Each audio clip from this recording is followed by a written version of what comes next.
Welcome back to the Rhetoric Central stream. As you can see, I'm trying a new overlay here. Gotta kill this music, I think.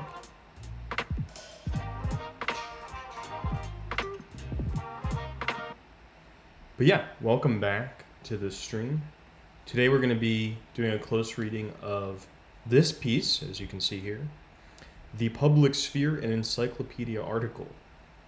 So by Jürgen Habermas. Habermas was a very influential, I think he's still alive. Last time I checked. He's still around, still influential. Maybe not quite as much as he once was. But he was a German intellectual, and his dissertation was a book that eventually became translated into English as The Structural Transformation of the Public Sphere. And the idea of the public sphere, the idea of studying the public as something that's historical and not natural, something that has conditions upon it, really begins in earnest around the time of the publication of this work. So this is before that got translated into English in 1964, where he's writing for a German-speaking audience, and this is the translation of that piece. So it's much shorter than this big work that I thought I had around here, but maybe I left to my office. Kind of famous, like light blue cover. A lot of people who know this book know what I'm talking about. In that book, The Structural Transformation of the Public Sphere, Habermas gives a kind of, I would say, quasi-historical account of the development of what he's calling the public sphere in Europe in the 18th century. And he's mostly focusing on England, France, and Prussia. In coffee houses, in salons, in France, and in Tischgesellschaften, these kind of table societies in Prussia, people are meeting one another and talking, and not on the basis of whether or not they're an aristocrat. So he calls this the bourgeois public sphere because it's made up of members largely of the bourgeois class, as opposed to, of course, also the peasantry, but also as opposed to the aristocracy of the time. So he has kind of almost an idealized view of that. A lot of people have critiqued it since then, this idealized view of the 18th and to some extent 19th century public sphere, which he then believes was transformed by the advent of mass media, so television, radio, stuff like that, and it started to take on a different function. Some of that's going to be covered in this piece, which is what we're going to read and comment on. But as always, if you're here and you have some comments that you want to make, please just throw them right into the chat. Hold on a second.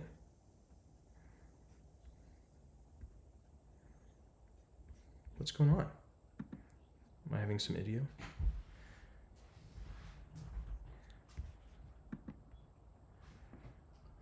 If you're experiencing buffering, let me know. But I'm not sure why I'm getting this error message. But okay, if you're here and I'll see it later, I guess. But hopefully that's not going to be an issue. Yeah. I don't know. Okay. I'm going to continue on as if I didn't know that there was some problem, and if I have to do it again, I have to do it again. All right. Maybe it has to do with this new overlay that I'm trying out here. But, okay. So here's how he starts off. The concept.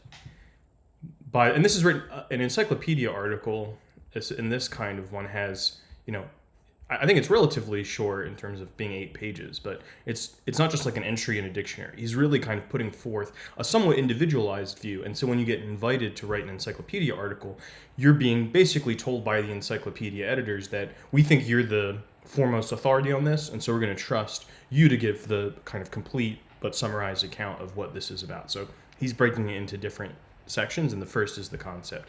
By the public sphere, we mean, first of all, a realm of our social life in which something approaching public opinion can be formed. So if you're in my class, we talked a little bit about fandoms and thinking about whether fandoms can constitute part of the public or part of the public sphere. And by that definition, I think, at least right now, we could say that some fandoms certainly do participate in that, of producing public opinion, where you're forming public opinion. Access is guaranteed to all citizens. A portion of the public sphere comes into being in every conversation in which private individuals assemble to form a public body. So here we're imagining like literal physical meat space getting together and talking to each other. They then behave neither like business or professional people transacting private affairs, nor like members of a constitutional order subject to the legal constraints of a state bureaucracy. So if you remember from the Kant piece, which we read on the channel last time, when Kant was talking about the private use of reason, weirdly, he was kind of imagining someone taking out one of these bureaucratic roles, carrying out a bureaucratic or administrative role for the state or for a body of like something like the church or something like that. So Habermas is also making that distinction, but in a different way here, talking about it as the legal constraints of a state bureaucracy. So we're freed both from that and from money-making, private business interest stuff. Citizens behave as a public body when they confer in an unrestricted fashion. That is, with the guarantee of freedom of assembly and association and the freedom to express and publish their opinions about matters of general interest. In a large public body this kind of communication requires specific means for transmitting information and influencing those who receive it. Today, newspapers and magazines, radio and television are the media of the public sphere. And in our moment of today, we have to obviously add into that the internet, the World Wide Web, and social media platforms. At the minimum, there's probably a lot of other things we would want to add into. We speak of the political public sphere in contrast, for instance, to the literary one, when public discussion deals with objects connected to the activity of the state. So what's the literary public sphere? What would that be? I mean, in some sense, maybe if you're on book talk, you might be in a certain version of that. In that bigger book that I talked about, what we're calling a public sphere, but it's not going to pose any threat to the state or to the law.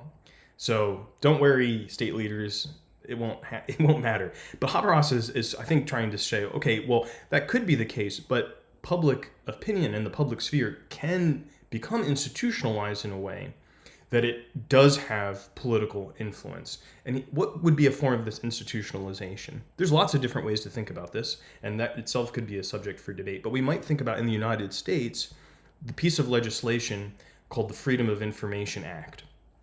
So the Freedom of Information allows members of the public on matters that pertain to the general interest to demand the declassification or publication of government files, articles, memos, whatever it may be, documents of various kinds, because it's a matter of general interest. So that piece of legislation itself is a response and an institutionalization of a demand by the public that the activity of the government, of the state, be amenable to public critique, understanding, and oversight.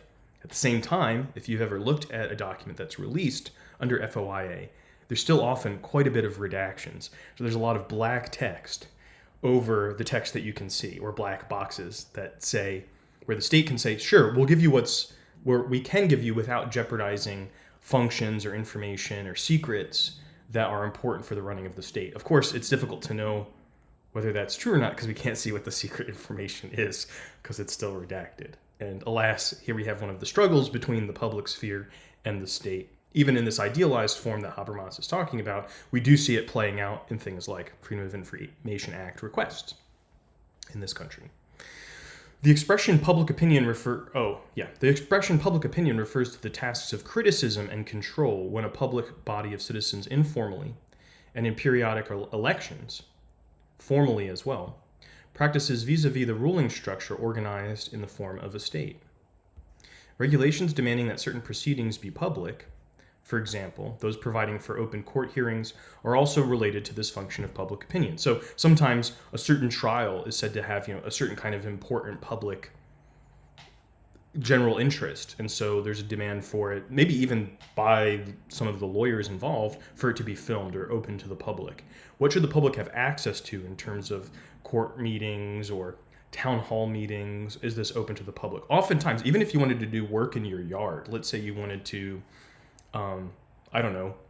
pave over your backyard because you have bad allergies for grass. You have to post signs before the city will let you do this and give you a permit to give a chance for anybody else in the community to come in and basically complain about this and say, here's why this person should not be given a permit. So these are aspects of the institutionalization of public opinion. you could say. The public sphere is a sphere which mediates between society and state, in which the public organizes itself as the bearer of public opinion. I think that's supposed to be of, it says or, but accords with the principle of the public sphere, that principle of public information which once had to be fought for against the arcane policies of monarchies, and which since that time has made possible the democratic control of state activities. So another very old-timey, speaking of the 18th century, old-timey thinker, was this guy Vico, who was in some sense one of the first people to try to think about something like social science historically, very early on. And a lot of the story that he saw in early struggles in the formation of states was between who he called the patricians and the plebeians, because he's thinking about Roman history as an example for world history, alas. And a lot of the struggle he sees there is for the law to be written down. Today we don't even imagine, why would the law not be written down? When would it not be written down? Well, it's when someone in authority would say, this is the law. I'm acting through the law. And they would just do what they wanted to do. And so the plebeians are kind of fighting in various ways. Famously, in the history of the Roman Republic, there's a moment called the Secessio Plebis, the secession of the plebs, where they all basically go on strike, and they go to this mountain outside of Rome, and they say, we're not coming back until certain of our demands are met. And one of those demands being met, even for people who were illiterate themselves, said, the law needs to be written down. You can't just say whatever you're doing is the law. We want the law written down so that there's some kind of public record, an impersonal public record, that we can appeal to when you're saying that, we owe you a certain amount of produce or something like that from our lands. It is no coincidence that these concepts of the public sphere and public opinion arose for the first time only in the 18th century. I told you, 18th century. That's the 1700s. They acquire their specific meaning from a concrete historical situation. It was at that time that the distinction of opinion from opinion publique and public opinion came about. Okay, that's not the easiest sentence to understand. But opinion in general, my personal opinion, I think that's today what we think about, is being distinguished from public opinion. So when that category begins to appear in historical written records, that's when Habermas says, well, this is when something actually is also concretely happening in people's lives that are making them find this category useful. Though mere opinions, cultural assumptions, normative attitudes, collective prejudices and values seem to persist unchanged in their natural form as a kind of sediment of history, public opinion can by definition only come into existence when a reasoning public is presupposed. That reasoning public, that should give you a reminder of what Kant was talking about, right? The public use of one's reason.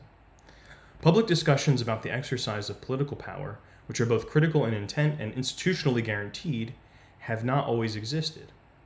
They grew out of a specific phase of bourgeois society and could enter into the order of the bourgeois constitutional state only as a result of a particular constellation of interest. He's about to tell us more about that.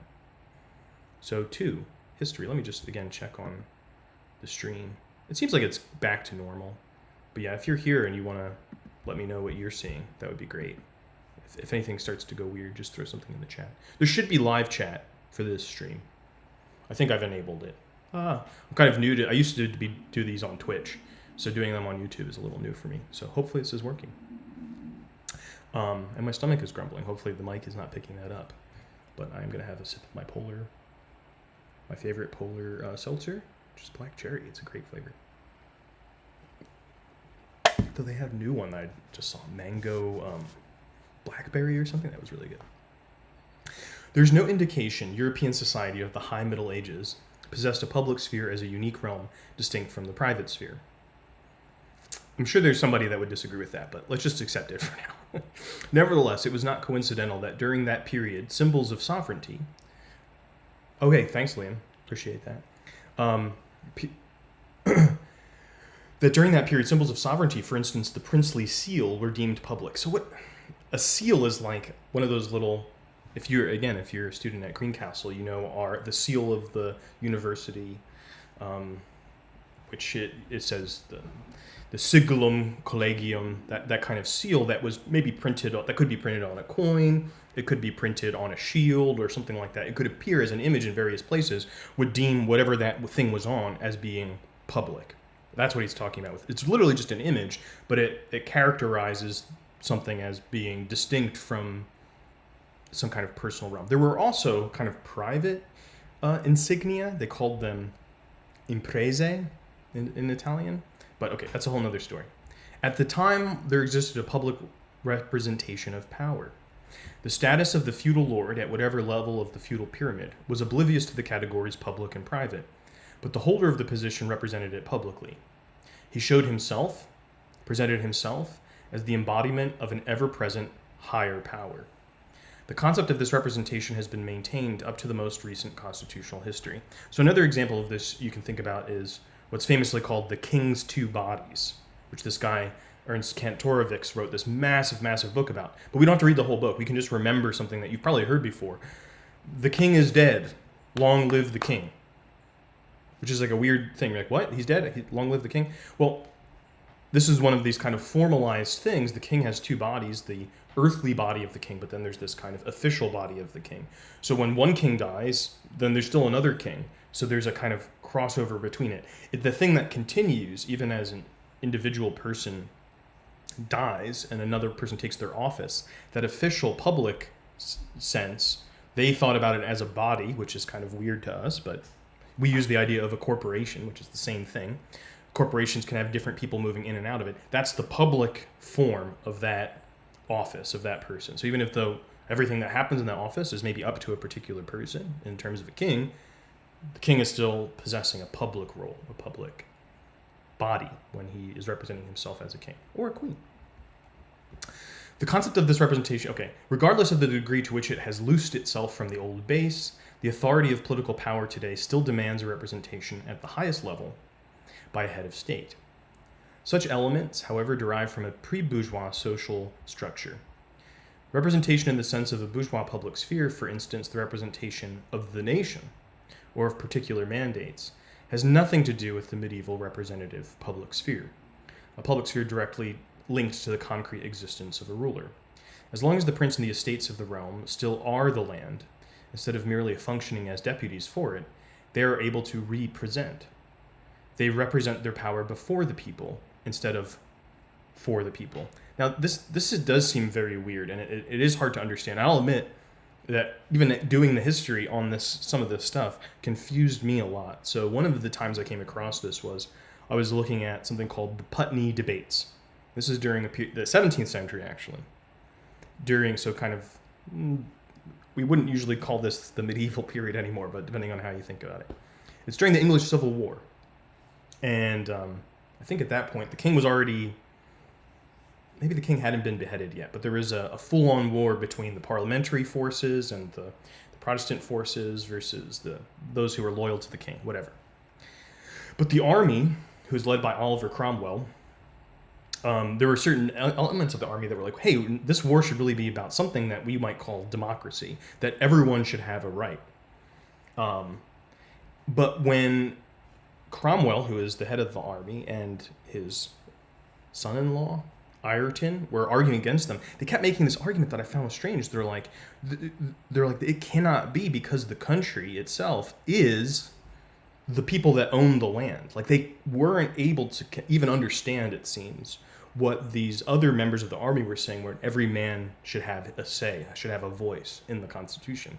Because they didn't have that distinction between owning the land and kind of representing a county or something like we would have today in a representative democracy.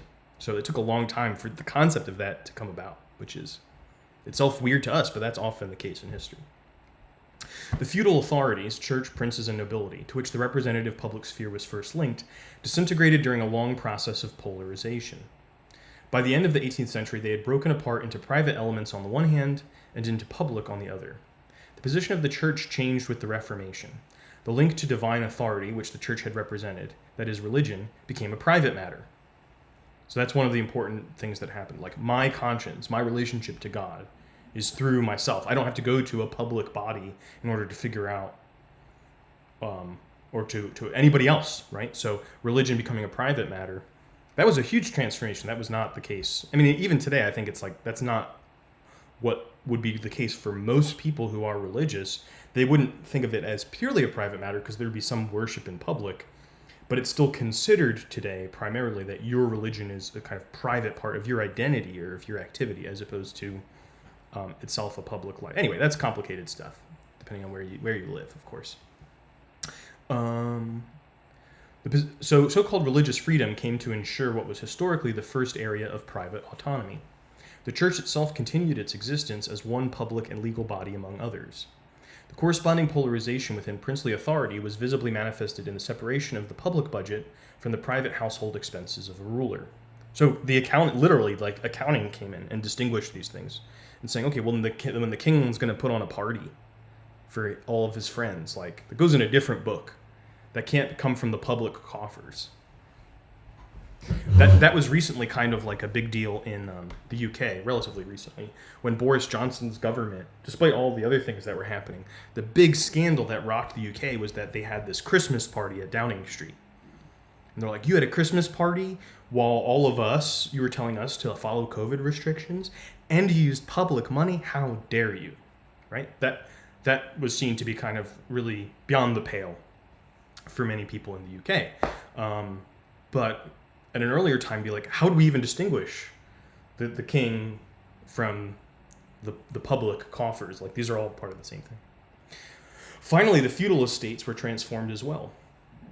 The nobility became the organs of public authority, parliament, and legal institutions, while those occupied in trades and professions, insofar as they already established urban corporations and territorial organizations, developed into a sphere of bourgeois society which would stand apart from the state as a genuine area of private autonomy. So we start to see kind of like industry move into something that will become something like the private sphere. It has its own autonomy. It's under the law, but kind of operates with its own understandings. It has some kind of freedom to organize itself in a certain way.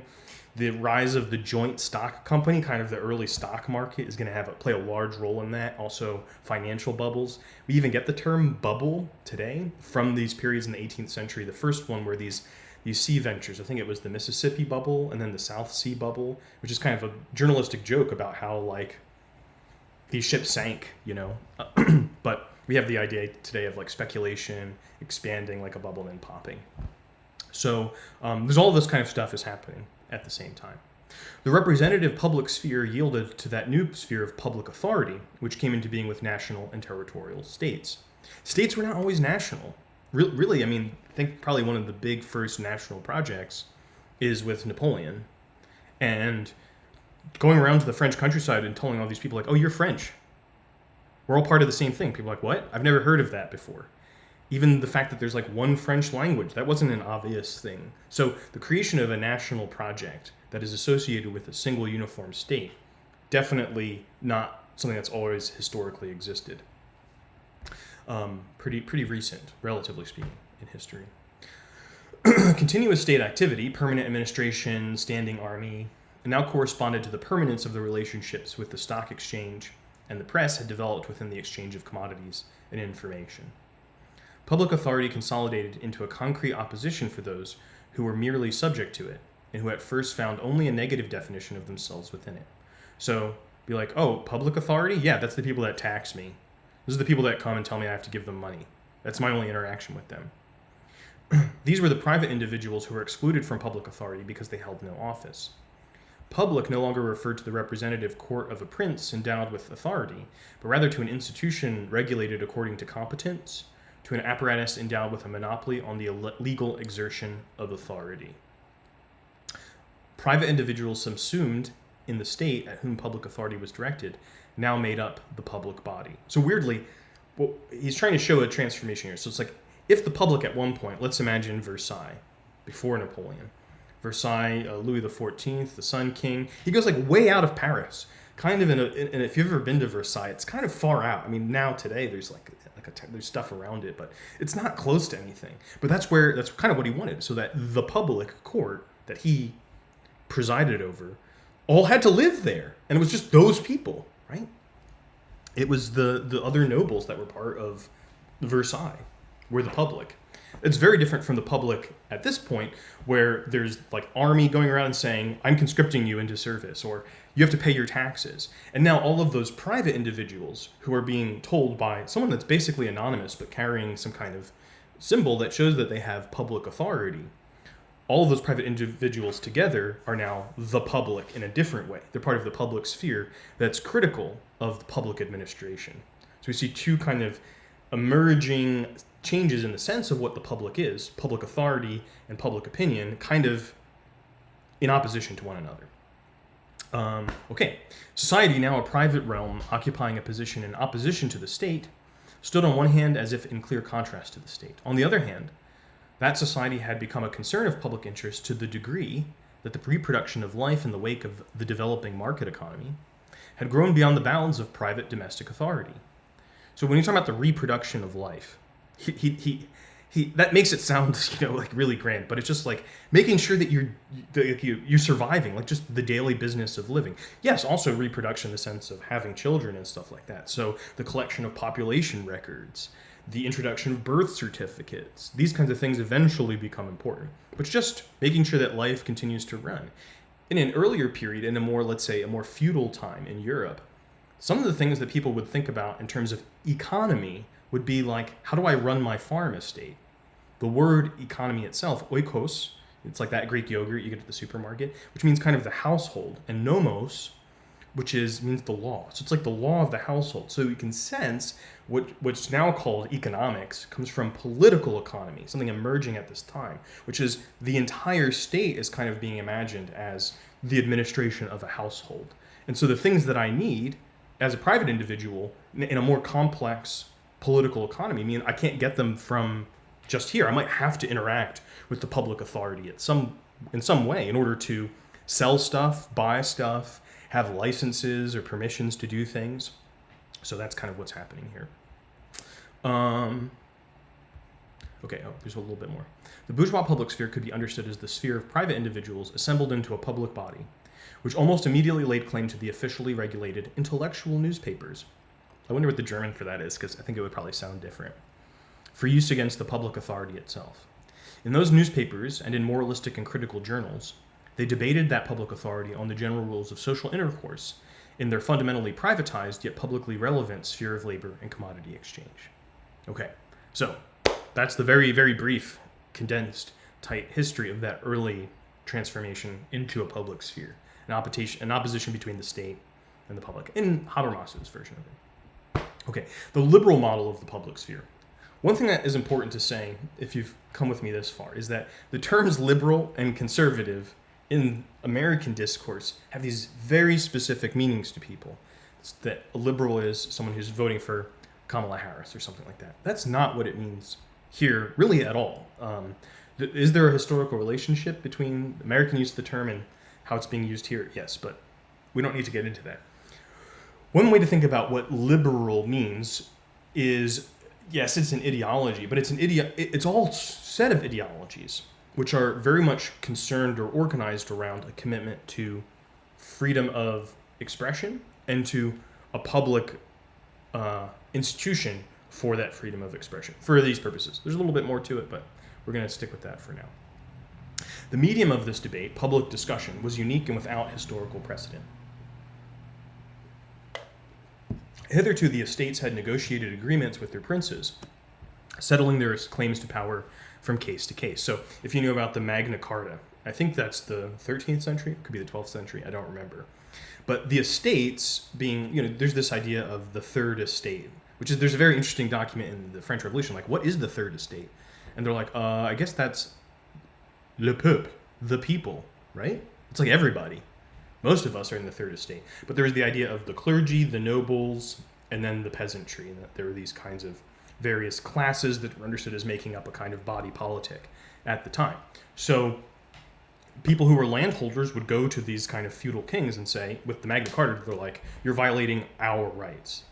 The Magna Carta is today kind of championed and remembered as something like for all of humanity, but it really was for a very small, a class of people that could be gathered into one room in order to have it out with the king. So that's kind of what he's talking about, is the distinction from this public conversation of private individuals that's unique in history, again, according to him. But I think that it probably is relatively unique to this historical moment. Hitherto, this development took a different course in England, where the Parliament limited royal power, than it did on the continent, where the monarchies mediatized the estates. The third estate then broke with this form of power arrangement, since it could no longer establish itself as a ruling group. A division of power by means of the delineation of the rights of the nobility was no longer possible within an exchange economy. Private authority over capitalist property is, after all, unpolitical. So when we're talking about like the development of bourgeois society and kind of modern capitalism, all of the laws is speaking about these landed estates, and people now have, let's say, ships and goods that are all over the world that don't kind of appear in the law in the same way. And so the nobles maybe have more, for lack of a better term, more rights that are specified in not even really constitutions, but in the laws of the time. And there's really nothing to be said for all of this new and very real and much more powerful economic activity that's happening. And so the so-called Third Estate in the French Revolution is kind of asserting itself, its political rights, the need for a new political order at this time. Bourgeois individuals are private individuals. As such, they do not rule. Their claims to power vis-a-vis public authority were thus directed not against the concentration of power, which was to be shared. Instead, their ideas infiltrated the very principle on which the existing power is based. To the principle of the existing power, the bourgeois public opposed the principle of supervision, that very principle which demands that proceedings be made public. So you get to rule on the basis of the oversight of us. We get to review it and see whether, and this is very common now, be like, if we don't like what you're doing, we get to vote you out. Okay, whether or not that's really how things work is another question for maybe later in the term than we are right now if you're in the class.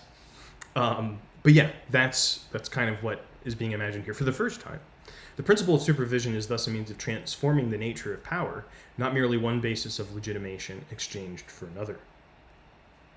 In the first modern constitutions, the catalogues of fundamental rights were a perfect image of the liberal model of the public sphere. They guaranteed the society as a sphere of private autonomy with the restriction of public authority to a few functions. Between these two spheres, the constitutions further ensured the existence of a realm of private individuals assembled into a public body who as citizens transmit the needs of bourgeois society to the state, in order, ideally, to transform political into rational authority within the medium of this public sphere. So somebody is like, everybody's conducting their own business, they encounter in their kind of private activities, let's say taxation that they don't like, sound familiar from the American Revolution, and they say, no, look, these taxes are unfair. Here are the reasons why. Now, they're not in the position of a legislator to say that, and the law, famously, doesn't really need to rationalize itself. The law, you don't have to give, if you're a lawmaker, you don't have to give the reasons for it. Plato was troubled by this, the philosopher. And he was like, well, there needs to be a preamble to the law that kind of tells you why the law is happening this way. And that's why, famously, there's a preamble to the American Constitution. So some of these ideas are starting to be like incorporated slowly into these new states that are formed around breaking from these old forms, the American Revolution being a very important and early one. The general interest, which was the measure of such rationality, was then guaranteed, according to the presuppositions of a society of free commodity exchange, when the activities of private individuals in the marketplace were freed from social compulsion and from political pressure in the public sphere. At the same time, daily political newspapers assumed an important role. In the second half of the 18th century, literary journalism created serious competition for the earlier news sheets, which were mere compilations of notices. So if you look at these really early newspapers, they're terribly organized. They don't have a sense of like the front page or the back. There's stuff everywhere. And it's just like, there are fish at the docks. Come buy my fish. Or they're like, someone got sick. So, okay, they're kind of like this. The literati, the Grub Street people who are coming in with a more literary sensibility are starting to transform journalism into something that is itself a literary genre at this time. And it really is a literary genre. There's a lot of like poetry and stuff and short stories in newspapers, and there really were up until kind of mid 20th century, if you're interested in journalistic history, where the news starts to sound like this. And it's very serious all the time. That's not really what newspapers sounded like in this period. Karl Bucher characterized this great development as follows. Newspapers changed from mere institutions for the publication of news into bearers and leaders of public opinion, weapons of party politics. This transformed the newspaper business. A new element emerged between the gathering and the publication of news: the editorial staff. But for the newspaper publisher, it meant that he changed from a vendor of recent news into a dealer in public opinion. So somebody who's just like doing these early newspapers, like, what's going on? Basically, they're publishing gossip, they're publishing advertisements or whatever, they're just putting all this out. Once this more modern paper starts to take off, papers that are associated with a political position, people are writing opinion pieces a lot more, and they're telling you what you need to think about these things. They're just telling you why, they're giving you the evidence, they're exposing things, or they're slandering people, whatever. I mean, it was all over the map. There were tons and tons of newspapers. We're in the period where journalism is becoming more centralized again. I think I read a statistic that, like, I could have the number wrong, but something close to 20% of all journalists in the United States work for the New York Times. That was unthinkable in an earlier period where just like every little town would have had multiple newspapers. It was crazy. But yeah, not the case today. The publishers ensured that the newspaper is a commercial basis, yet without commercializing them as such. The press remained an institution of the public itself, effective in the manner of a mediator and intensifier of public discussion, no longer a mere organ for the spreading of news, but not yet the medium of a consumer culture. And you'll still hear kind of residue of that moral self-approval of the journalistic class when they sometimes refer to themselves as the fourth estate. So we had the various estates from this kind of feudal understanding, and the third estate is like the people. Well, the fourth estate are the journalists, who are kind of watchdogs of the powerful, and they're kind of, they're going to show you what's really going on, and that they serve an important public function. And of course, also in the history of the American Constitution, Jefferson and Adams and all of these people, even though they had different political beliefs, did see a really important, most famously Thomas Jefferson, I would say, saw a really important role for the newspaper in politics, in democracy. Benjamin Franklin was himself a newspaper man. So the function of newspapers was extremely important. And that would also have a major role in the history of the United States, because by the 1830s and 40s, there are major abolitionist newspapers like William Garrison's The Liberator, which, you could argue were really important for bringing the country basically into a civil war in the long term. So there were serious consequences for the political nature of these new newspapers. It wasn't all just talk, eventually.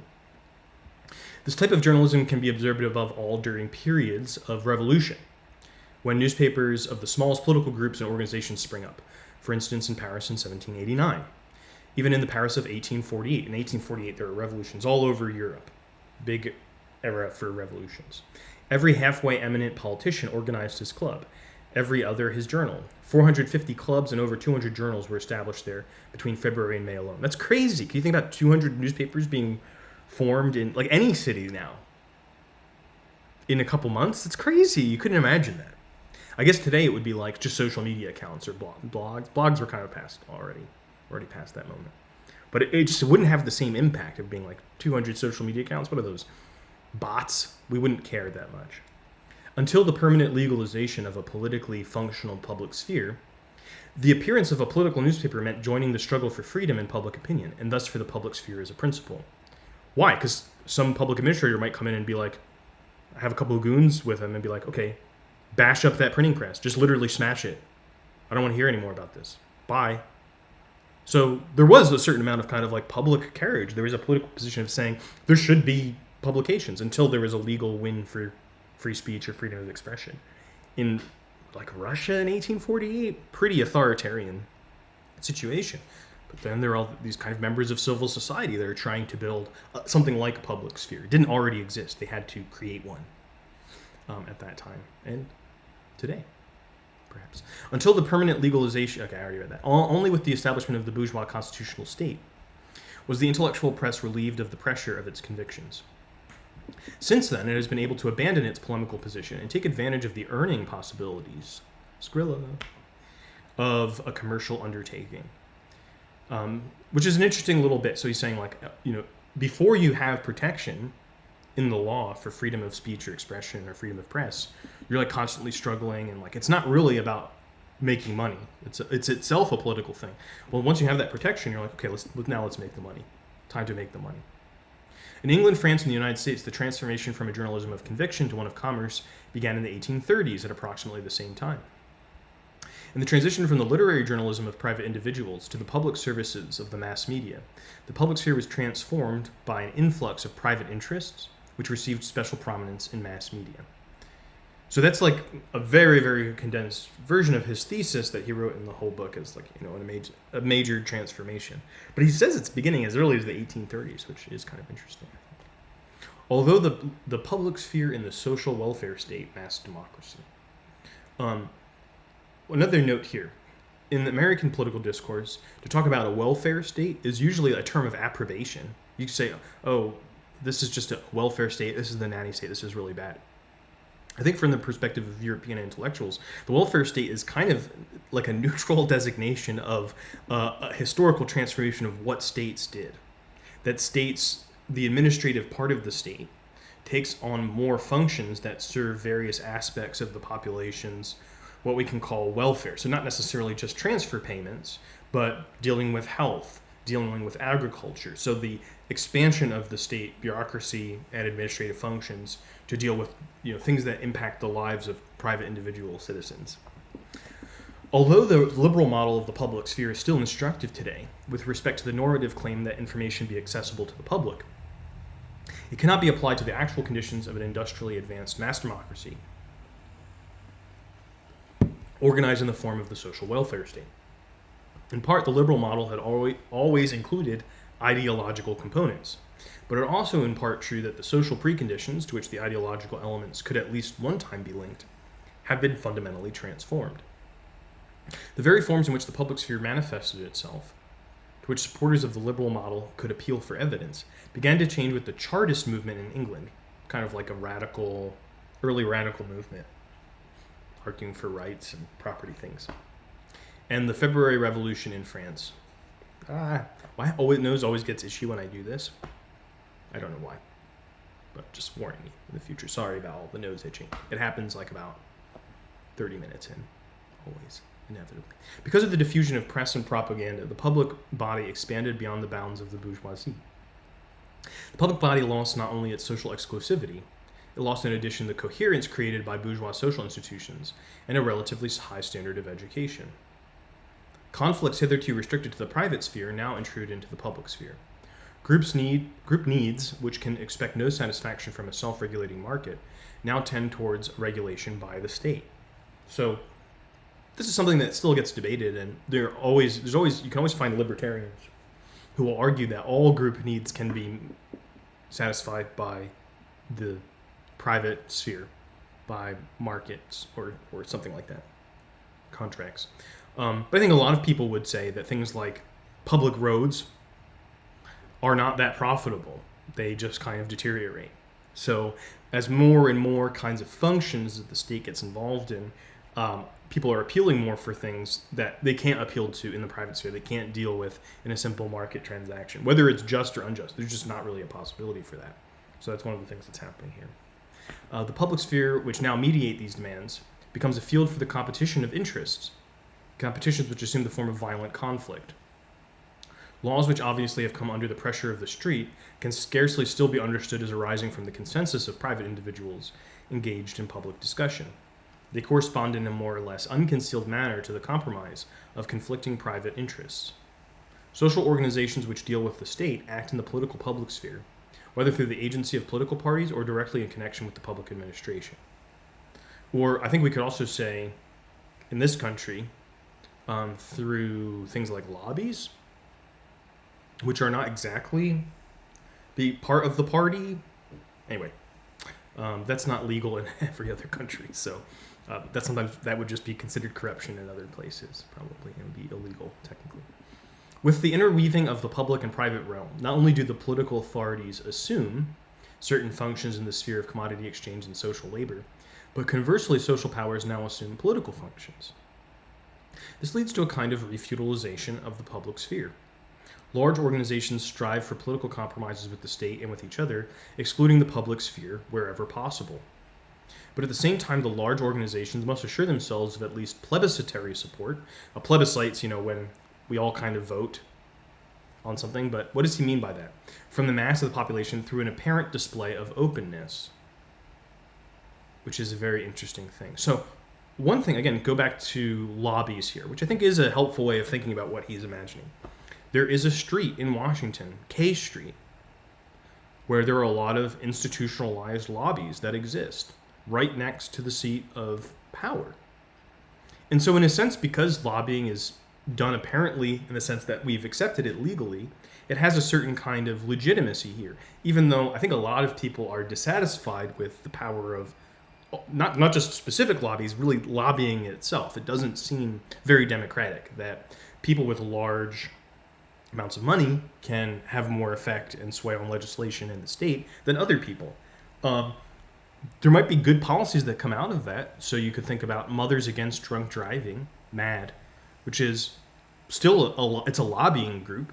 And maybe you as a student are like, why can't I drink legally? Well, you should be mad at MAD. Mothers Against Drunk Driving lobbied the federal government to make federal highway funding dependent upon state laws, because drinking ages are all state laws. Drinking, being how old you have to be to drink legally, to being 21. And so all the states then changed it to 21 because they need that federal highway money, right? Well, that's a kind of private interest that's operating in a way that has a kind of apparent display of openness. But there's also a kind of strategy to that. The mothers are a sympathetic group.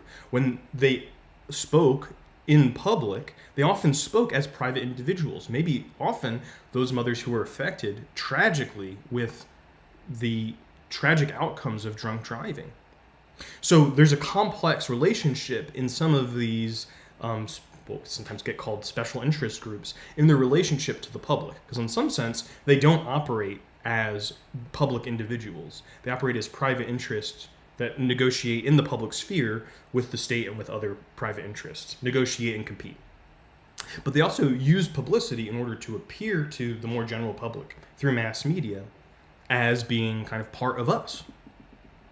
And, that might even be the self-understanding of people that are involved in these institutions, right? Maybe you did an internship for an NGO and you're like, we're all of us here believe in this cause or something. Okay. But also, how does the money work? Does everyone get like a vote, or how does it work inside? That might be a little bit different. The political public sphere of the social welfare state is characterized by a peculiar weakening of its critical functions. At one time, the process of making proceedings public was intended to subject persons or affairs to public reason, and to make political decisions subject to appeal before the court of public opinion. But often enough today, the process of making public simply serves the arcane policies of special interests. In the form of publicity, it wins public prestige for people or affairs, thus making them worthy of acclamation in a climate of non-public opinion. The very words public relations work, Öffentlichkeitsarbeit, betray the fact that a public sphere must first be arduously constructed case by case, a public sphere which earlier grew out of the social structure. Even the central relationship of the public, the parties in the parliament, is affected by this change in function. So you have kind of an image problem in public. You hire someone to change that for you. So there's a kind of PR work that's done to negotiate and mediate, not just even between these kind of private organizations and the public. And this is all happening through one or more of the media of mass media, social media, mass media. Today we could say both. Yet this trend towards the weakening of the public sphere as a principle is opposed by the extension of fundamental rights in the social welfare state. The demand that information be accessible to the public is extended from organs of the state to all organizations dealing with the state. So there's this website, opensecrets.org, where you can see the donations that individuals and organizations have made to various politicians. And people will use that in publicly critical arguments, be like, well, look at this person. Of course their policies support that because they're taking money from these groups that support that. So this person is just a shill or whatever. It can be kind of aggressive rhetoric that sometimes comes from that.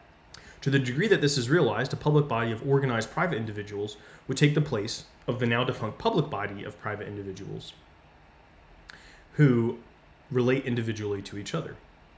Only these organized individuals could participate effectively in the process of public communication. Only they could use the channels of the public sphere, which exist within parties and associations, and the process of making proceedings public, which was established to facilitate the dealings of organizations with the state. Okay, let me try to again simplify this with a move towards a particular argument that I guess I kind of want to make. Some people today online will have large followings. We call them influencers for a reason. They influence you. And I think we all kind of know, and it's not even a cynical thing to say, that many influencers are basically full-time advertisers. They take money from brands or whoever and make it appear as kind of their private relationship to that product, that service, that brand identity, whatever it is. And maybe they also throw in content that's kind of more lifestyle content so that not every single thing appears like an ad. One of the things we might demand more of is say, hey, if you're doing something that's an advertisement, you need to announce it. And there are laws relating to that. If you're advertising a product, you need to say that this is an ad. And if not, you can get into legal trouble. But on the one hand, those are private individuals that are using the mediums of publicity in order to serve private interests, but they make it appear as a relationship between private individuals relating to each other in a public on the basis of affinity and interest and how good I look or whatever, something like that. On the other hand, what would be the use of publicity today that could have this critical function that he's talking about? Habermas does not think that you really could do this as an individual. He's like, you have to be organized together in some other body. So this could be something like a social movement. This could be like the climate strikers. People who maybe they have a leader, but they're like, we are all going to do this together in order that our opinion and our criticism be heard and understood by state administrations. So Greta Thunberg, you could say. Now, that I don't think is the end of the story. That's just the beginning of some of these questions, which is, okay, well then, don't some of those social movements rely upon influencing?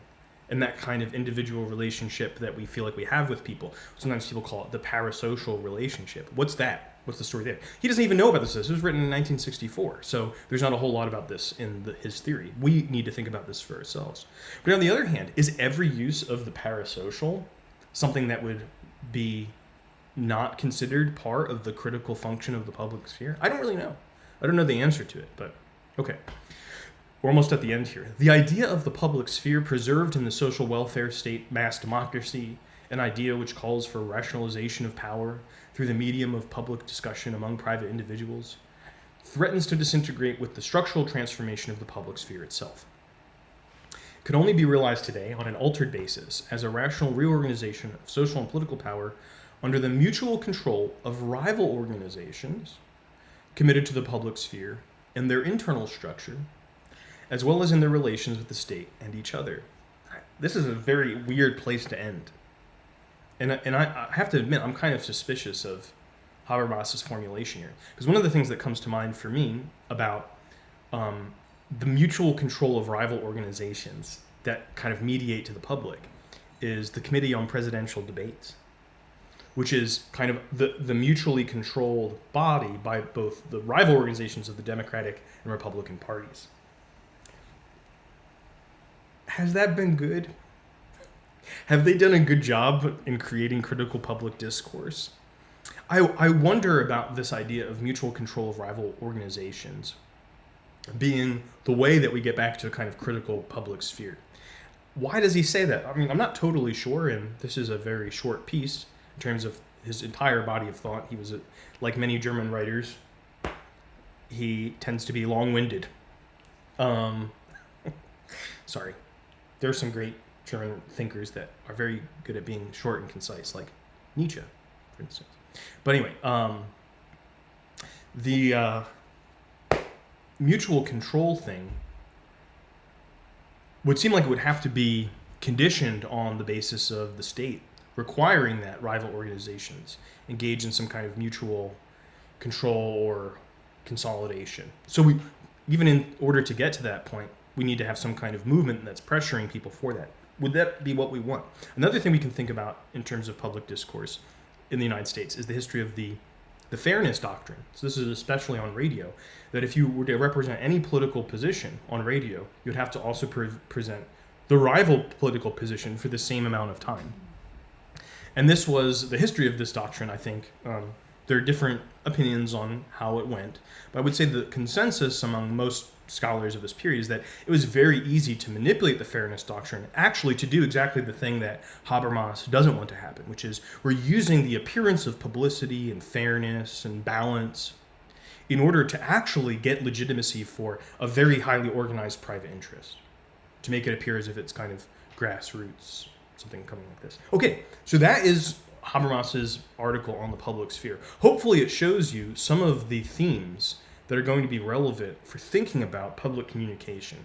That there might be a tension between the autonomy of the public sphere, the media, and by the media I don't just mean like journalists, I mean the technologies, the access to it, the institutionalization and the laws around it, all that kind of stuff. The mediation of the public sphere with the state and with other members of the public, private interests and their institutionalizations, and finally the state. But we might include also a few other things that are not really thought about in this piece. One of those is the environment itself, which the trees, the Lorax, who's going to speak for that? In light of public concerns around climate change, there's not always an institution that's ready-made for that kind of public criticism. So how does the environment itself get represented in the public sphere? Is that the same as any of these other interests, or is it different in some respect? Might be one thing to think about. Another thing would be to be think about is the mediation of something that is not just the decisions of individuals, but something like an algorithm. An algorithm, in a certain sense, makes decisions for us. And so these digitally implemented algorithms on a lot of our social media sites, which is one of the mediations of the public sphere today, are invisible to us. But it's not just invisible to the users, it's in some sense invisible even to the people that control it. The exact consequences of the algorithm are not always going to be obvious to people who are creating and organizing them and changing the weightings of various aspects of the algorithm. So they have to kind of experiment on that in order to see how to produce effects on a particular public. And the state is certainly an element of here, but is also the international body, the relationship of states to each other, and the way that a kind of international public opinion or international public sphere might be relevant to think about as well. So hopefully I know this piece was kind of very theoretical and dense and had a lot of historical information in it, but hopefully you can begin to see that some of the problems that are being mentioned here, some of the issues about the public sphere, are still very relevant today to stuff that we really care about and that we might be trying to think about ourselves. But thanks for tuning in. This will be up on the YouTube channel now, and if you're watching this later on, please leave a comment down there if you have a question or a